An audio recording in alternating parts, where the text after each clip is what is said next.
श्री वल्लभाधीश की जय। श्री गोसाई जी परम दयाल की जय। श्याम सुंदर श्री यमुने महारानी की जय। श्री गिरिराज धरन की जय। श्री गोवर्धन नाथ की जय। श्री हरिराय महाप्रभु की जय। श्री गोपेश्वर जी महाराज की जय। चिंता संतान हंतारो यत्पादाम्बुजरे नव स्वीयानान्तान् निजाचार्यान् प्रणमामि मुहुर्मुहुः। यदनुग्रहतो जन्तु सर्वदुःखातिगो भवेत् तमहं सर्वदा वन्दे श्रीमद्वल्लभनन्दनम्। अज्ञानतिमिरान्धस्य ज्ञानाञ्जनशलाकया चक्षुरुन्मिलितं येन तस्मै श्रीगुरुवे नमः। नमामि हृदये शेषे लीलाक्षीराब्धिशायिनं लक्ष्मीसहस्रलीलाभिः सेव्यमानं कलानिधिं। चतुर्भिश्च चतुर्भिश्च चतुर्भिश्च त्रिभिस्तथा षड्भिर्विराजते यौसौ पंचधा हृदये मम। बड़े शिक्षा पत्र 7वां चल रहा है और 7वें शिक्षा पत्र में हमने पिछली बार पढ़ा था पहला श्लोक। 7वें शिक्षा पत्र का पहला श्लोक पढ़ा था और उस पहले श्लोक में हमने क्या पढ़ा था कि जो छठे शिक्षा पत्र में जो हमने संपूर्ण किया था उस समय हमें ये बताया गया था कि ठाकुर जी जो हैं वो अपने जीवों का संसार छुड़ाते हैं, ठीक है, और संसार छुड़ा के अपना अंगीकार करवाते हैं, ठीक है, और लौकिक वैदिक जो है प्रभु अपना सिद्ध नहीं करते हैं और इसमें प्रभु का ही गुण है, ऐसा हमें सोचना चाहिए, ठीक है।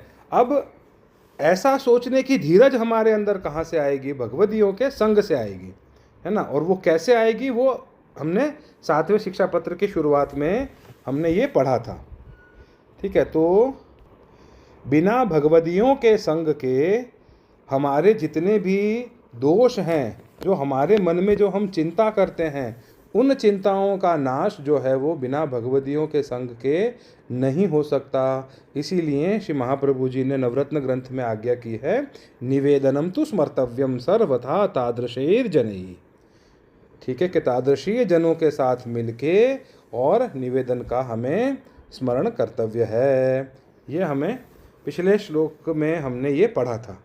आज हम पढ़ने वाले हैं शिक्षा पत्र 7वें का श्लोक 2।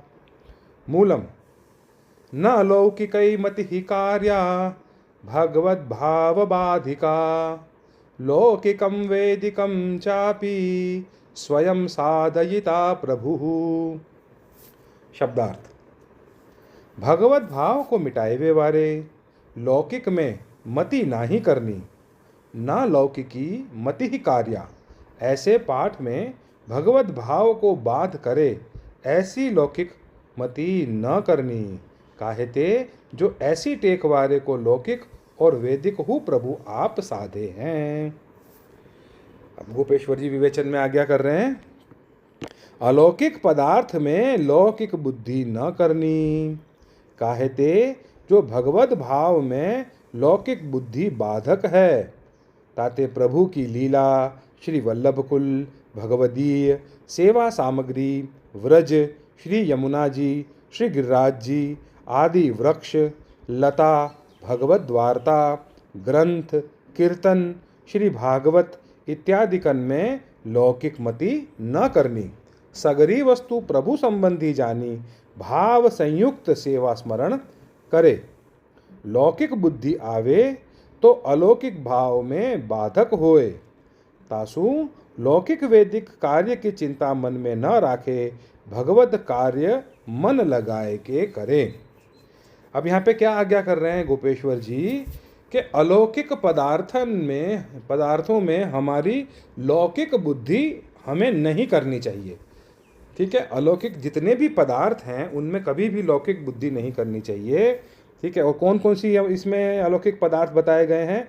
जैसे ठाकुर जी की लीला हो गई, है ना, श्री वल्लभ कुल हो गए, भगवदीय वैष्णव हो गए, ठाकुर जी की सेवा, ठाकुर जी से रिलेटेड सामग्री, है ना, व्रज, श्री यमुना जी, श्री गिरिराज जी, है ना। तो साधारण पाषाण गिरिराज जी को नहीं समझना चाहिए, साधारण जल श्री यमुना जी को नहीं समझना चाहिए, है ना। व्रज है तो भाई क्या हो गया, व्रज ही तो है, ऐसा कुछ हमें कभी भी अपने मुंह से गलती से भी ऐसी चीज़ें, लौकिक बुद्धि कभी भी इन जगहों के लिए, इन सेवा सामग्री के लिए कभी भी हमारे मन में नहीं आने चाहिए। ये कीर्तन हो गए, भागवत जी हैं, है ना, श्री महाप्रभु जी के ग्रंथ हैं, ये सारे अलौकिक हैं। और ये समझो कि ये सब के सब प्रभु ही हैं, प्रभु के तुल्य ही हैं, प्रभु के समान ही हैं। तो इनमें जो हमारी बुद्धि है वो ऐसी ही बुद्धि रखनी चाहिए जैसी बुद्धि हमारी ठाकुर जी में होती है। ठीक है। ठाकुर जी में हमारी जो बुद्धि है, ठाकुर जी के स्वरूप में जो हमारी बुद्धि है, ठाकुर जी की सेवा में जो हमारी बुद्धि है, ऐसी बुद्धि इन सारी वस्तुओं में भी हमें रखनी चाहिए। ठीक है। तो अपन को कभी भी लौकिक बुद्धि या लौकिक मति हमारी इन अलौकिक जो ठाकुर जी की जो है उनमें हमें नहीं, अलौकिक पदार्थ में नहीं करनी चाहिए। क्यों? क्योंकि ये सारी जो वस्तु हैं वो प्रभु संबंधी हमें जाननी चाहिए। ठीक है। और अगर ऐसी इन वस्तुओं में, इन पदार्थों में हमारी लौकिक बुद्धि आती भी है तो क्या होता है, हमारे अलौकिक भाव में बाधक है। इसलिए लौकिक वैदिक कार्यों की चिंता हमें मन में नहीं करनी चाहिए और भगवत कार्य को मन से करना चाहिए। लौकिक प्रभु आप ही सर्व करी लेंगे, वल्लभ कुल लौकिक वैदिक कार्य करी, अपने भगवदीय सेवक को जतावत हैं, जो तुम लोक वेद की चिंता मति करो, हम तुम्हारे अर्थ करत हैं, तुम सुखेन प्रभु को स्मरण करो, ताते प्रभु लौकिक वैदिक आप ही ते सिद्ध करेंगे। देखो इन लास्ट की दो तीन उसमें वाक्य में श्री गोपेश्वर जी ने क्या आज्ञा की है कि वल्लभ कुल अगर कोई लौकिक वैदिक कार्य कर रहे हैं तो वैष्णवन को, भगवदियों को ये समझना चाहिए कि सेवकगण को ये जताते हैं कि तुम लोक वेद की चिंता मत करो, तुम्हारे उस लौकिक वैदिक कार्य को न करने का पूरा भार जो है वो वल्लभ कुल ने उठा लिया है, तुम उसकी चिंता मत करो, तुम अपना भगवत कार्य, भगवत सेवा खूब मन लगा के करो।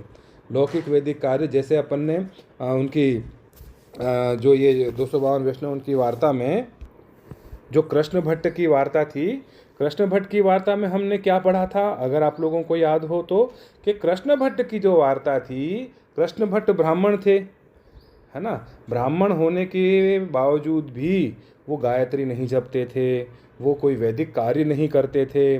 ठीक है। और कोई वो ऐसा नहीं है कि वो चीज़ उन्हें आती नहीं थी या वो कर नहीं सकते थे।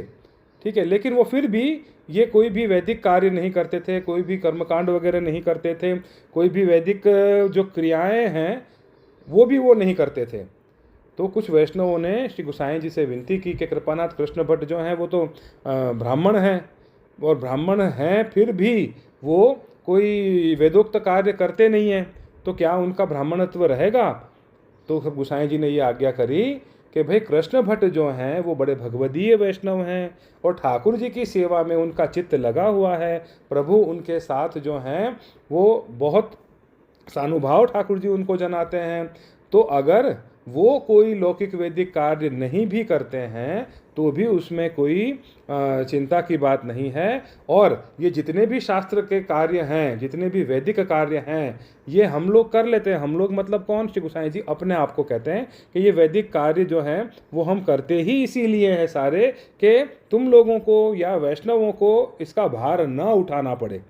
ठीक है। तो अगर वैष्णव कोई ये कार्य नहीं भी करते हैं, लेकिन कैसे वैष्णव, कैसे भगवदी, जो प्रभु की सेवा में जिनका चित्त निस्दिन निरंतर, जिनका प्रभु सेवा में चित्त है और भगवत सेवा में ही उनका जो मन है और हृदय है वो उसमें रचा पचा है, तो उनको ये भान ही नहीं रहेगा कि कोई लौकिक वैदिक कार्य करें कि ना करें। ठीक है। तो यहाँ पे वही गोपेश्वर जी हमको अपन को आज्ञा कर रहे हैं कि वल्लभ कुल लौकिक वैदिक कार्य करी, अपने भगवदीय सेवक को जतावत हैं, जो तुम लोक वेद की चिंता मती करो, तुम सुखेन भगवत सेवा करो। इसलिए मैं बार बार कहता हूँ कि ठाकुर जी की सेवा करने के लिए आप लोगों को कभी भी ये वाली बात नहीं सोचनी चाहिए कि भाई हमारा ये वैदिक कार्य कैसे होगा, हमारे जो जितने भी जो परंपरा से चला आ रहा है वो सारे कार्य कैसे होंगे। अगर घर में ऐसे कार्य होते हैं जो आपके पारिवारिक कार्य हैं, पारंपरिक कार्य हैं और वो आप लोगों के घर में होते हैं, तो उसमें कोई दिक्कत वाली बात नहीं है, कोई चिंता वाली बात नहीं है। वो जितने भी कार्य वैदिक कार्य घर में हो रहे हैं, कर्मकांड घर में हो रहा है, पूजा हो रही है, विधि हो रही है, सब में बैठो, सब में शामिल हो, किसी का तिरस्कार मत करो, सब में बैठो, सब में शामिल हो, आसक्ति रहित बैठो, आसक्ति रहित शामिल हो। और हृदय में तो अष्टाक्षर मंत्र का मन में जप चलता रहे, हृदय में हमेशा ये भाव रहे कि ये जो भी वैदिक कार्य हो रहा है और ये जो भी पारंपरिक हमारा विधि विधान पूजा घर में हो रही है, वो सारी विधि विधान और सारे पूजा जो हैं वो आपके प्रीत्यर्थम ही हम लोग करें। ऐसी ही भावना से अपन को अपने घर में ये सारे कार्य करने चाहिए। अगर ये कार्य हमारे घर में हो रहे हैं और बिना इस कार्य के हमारे घर में नहीं चल पाता, तो उन सारे वैदिक कार्यों में, सारे विधि विधानों में आप भी खुद भी शामिल हो, बैठो, है ना। ऐसे नहीं करना कि भाई नहीं मैं तो ठाकुर जी की सेवा में हूँ, मैं तो यहाँ पे नहीं बैठूंगी, मुझे तो अन्याश्रय लग जाएगा, मैं तो नहीं बैठूंगा, मुझे अन्याश्रय लग जाएगा। ऐसे नहीं सोचना है। अन्याश्रय तब लगेगा जब आप आसक्ति के साथ उन कार्यों में बैठोगे। अन्याश्रय तब लगेगा जब आपके मन में भी किसी फल की इच्छा उस कार्य को लेके होगी। ठीक है। तो हमें तो अपने ठाकुर जी की सेवा में अपना मन लगा के रखना है, आसक्ति अपने प्रभु में, श्री वल्लभ के चरणारविंद में लगा के रखनी है। फिर तो दुनिया में कोई भी कार्य होते रहे, अगर हमारी आसक्ति अपने वल्लभ के चरणारविंद में है तो सारे कार्य होते ही रहते हैं, उसमें क्या प्रॉब्लम है। ठीक है।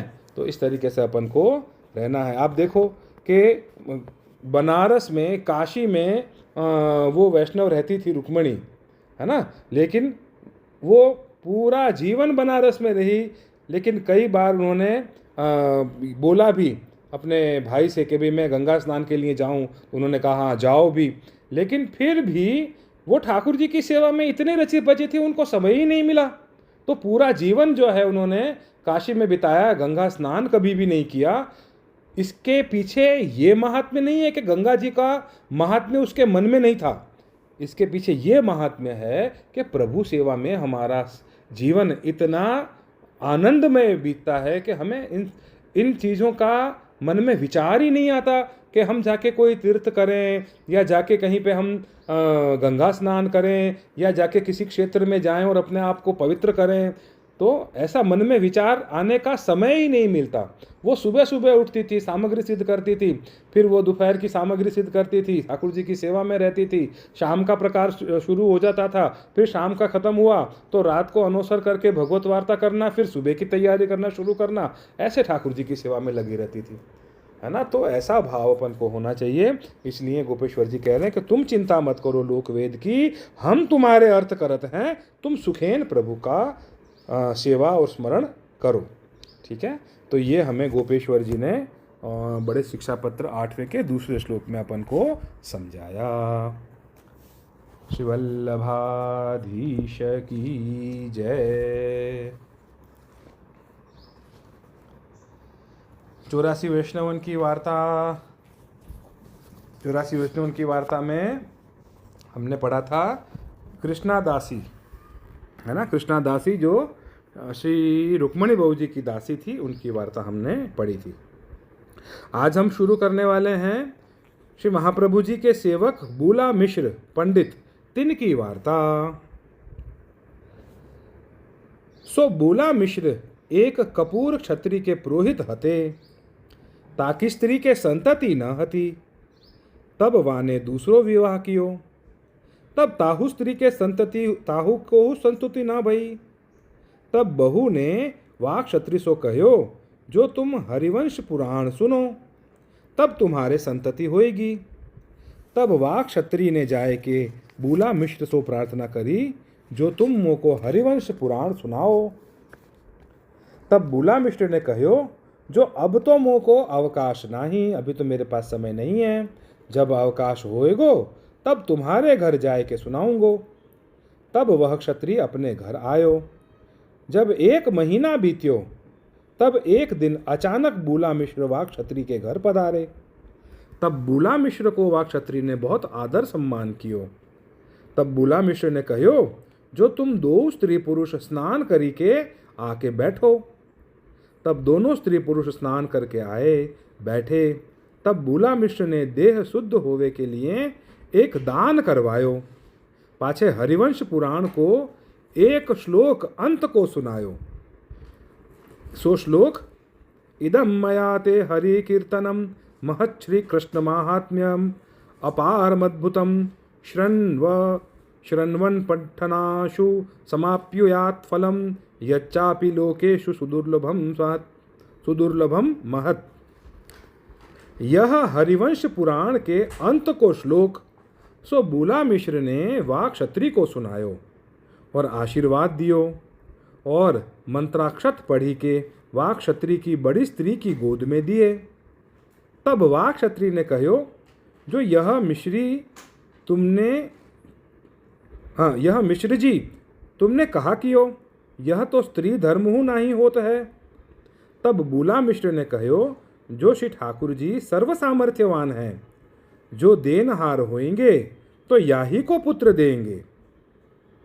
तब तो मैंने या को अक्षत दिए, सो तो दिए। अब इतनो कही के बूला मिश्र अपने घर को चलन लागे।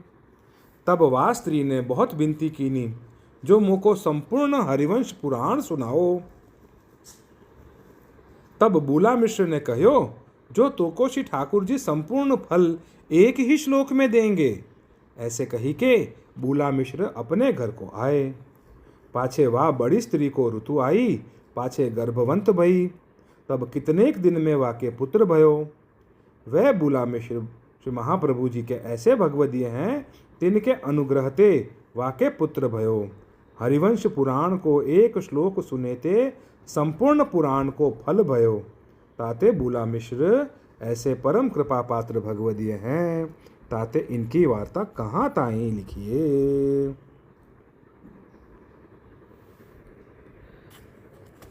श्रीवल्लभाधीश की जय।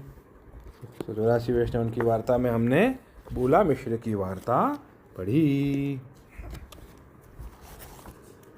252 वैष्णव की वार्ता और 252 वैष्णव की वार्ता में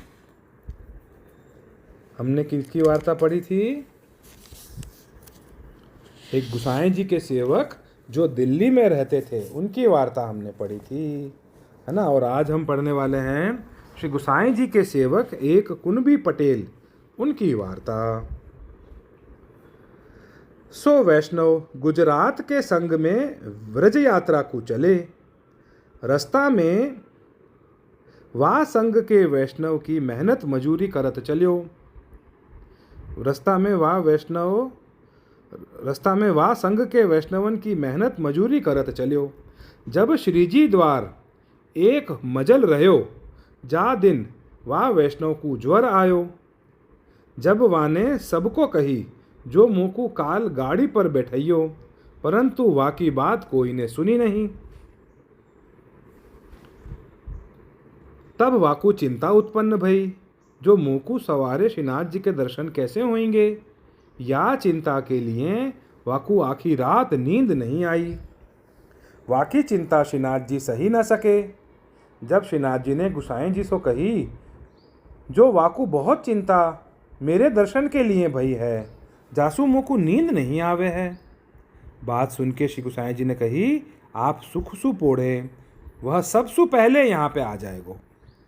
जब श्री गुसाई जी ने वाकू गाड़ी भेज के सबसु पहले बुलाए लिए और श्रीनाथ जी के दर्शन कराए। दर्शन करत मात्र वाकी देह दशा भूल गई। जब गुसाई जी ने या की ये व्यवस्था देखी के चरण स्पर्श कराए, तब वाकू स्मृति आई। जब श्री गुसाई जी को साष्टांग दंडवत करी, जब श्री गुसाई जी ने वासो सब समाचार पूछे, जब वह संग आयो, जब श्रीनाथ जी ने गोसाई जी से कही, इनको दर्शन मत करने दो। जब श्री गोसाई जी ने विनती करी, जो जीव तो सदैव अपराध सु भरे है, इनने वैष्णवन जान के अपराध नहीं कियो है।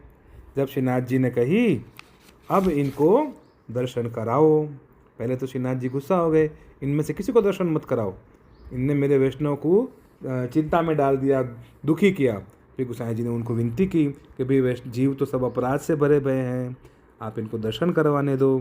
तब श्रीनाथ जी ने वैष्णव को दर्शन कराए। वैष्णव जान के अपराध करे तो मैं अंगीकार न करूँगो। फिर श्री गोसाई जी ने बिल्कुल समझाए, आज पीछे कोई दिन वैष्णवन को अपराध मत करियो, ऐसे समझाए के फिर इनको दर्शन करीवे की आज्ञा भई। सो पटेल श्री गोसाई जी को ऐसो कृपा पात्र हतो, जिनकी आरती श्रीनाथ जी न सही सके। ताते इनकी वार्ता कहाँ ताई कहिए। श्री गोसाई जी परम दयाल की जय। चलो सब लोग साथ में आश्रय का पद। गोवर्धन की रहिए तरेटी, श्री गोवर्धन की रहिए। नित्य प्रतिमदन गोपाल लाल के, नित्य प्रतिमदन गोपाल लाल के, चरण कमल चितलइए तरेठी, श्री गोवर्धन की रहिए। तन पुलकित व्रज रज में लौटत, गोविंद कुंड में नहिए।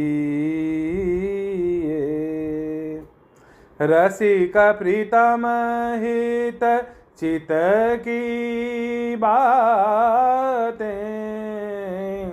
रसिक प्रीतम हित चित की बातें, श्री गिरिधारी जुसो कहिए तरेटी, श्री गोवर्धन की रहिए। गोवर्धन की रहिए तरेटी, श्री गोवर्धन की रहिए।